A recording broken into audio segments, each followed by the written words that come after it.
సునాద స్వరము అక్టోబర్ 21. ఇదిగో దీవించమని నాకు సెలవాయను, ఆయన దీవించెను, నేను దాన్ని మార్చలేను.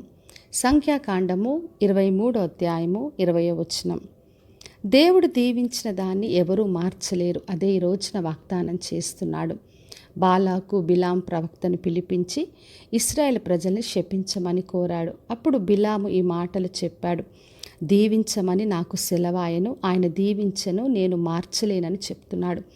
దేవుడు ఎవరినైతే దీవిస్తాడో దాన్ని ఎవరు కూడా మార్చలేరు. ఏ ప్రవక్తలు కానీ ఏ మనుషులు కూడా దేవుడిచ్చిన దీవెను మార్చలేరని ప్రభు బయలుపరుస్తున్నాడు. మరి ఆయన మాట ఇచ్చి దాన్ని స్థాపించే దేవుడు. అందుకే చెప్తున్నాడు, యాకోబులో నేను ఏ దోషము కనుగొనలేదు, ఇశ్రాయేల్లో ఏ వంకరతనము చూడలేదు. మరి దేవుడైన యెహోవా అతనికి తోడై ఉన్నాడని వాగ్దానం చేస్తున్నాడు.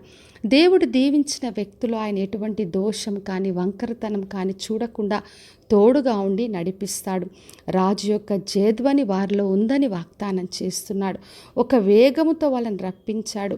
మరి యాకోబులో ఏ మంత్రం లేదు, ఇశ్రాయేల్లో శకునము లేదని ప్రభు వాగ్దానం చేస్తున్నాడు. దేవుడు ఎవరినైతే దీవిస్తాడో వారిలో ఏ మంత్రము కానీ శకునము కానీ ఎటువంటిది కూడా లేకుండా తోడుగా ఉండి రక్షిస్తాడు. మరి ఎన్నోసార్లు వాళ్ళు శపించాలని ప్రయత్నం చేసినప్పటికీ ముమ్మారు ఆ శాపమును దేవుడు ఆశీర్వాదంగా మార్చాడు. మరి దేవుడు దీవించిన దాన్ని ఎవరు కూడా మార్చలేరు. అందుకే వ్యతిరేకంగా ఏదొచ్చినా కూడా మనం భయపడకూడదని ప్రభు బయలుపరుస్తున్నాడు. నీకు విరోధంగా రూపింపబడ్డ ఈ ఆయుధము వర్ధిలదని ప్రభు వాగ్దానం చేస్తున్నాడు. విరోధంగా మనుషులు మాట్లాడుతున్నా ఎటువంటి పరిస్థితులు వచ్చినా దేవుడు మనకు తోడుగా ఉన్నప్పుడు ఏది కూడా పనిచేయదు.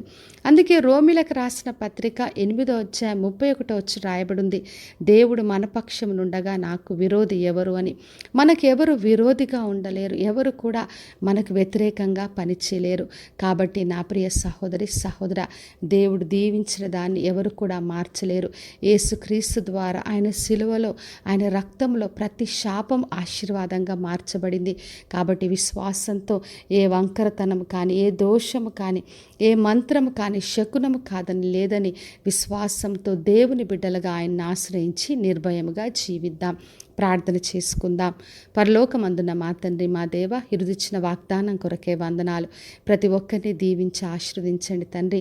మరి మీరెవరినైతే దీవించినారో దాన్ని ఎవరు కూడా మార్చలేకుండా ప్రతి ఒక్కరికి వ్యతిరేకంగా రూపింపబడ్డ ప్రతి ఆయుధాన్ని తొలగించి తండ్రి మీరే వారి పక్షంగా ఉండి నడిపించమని యేసు నామములో అడిగి వేడుకొంచున్నాను తండ్రి, ఆమెన్.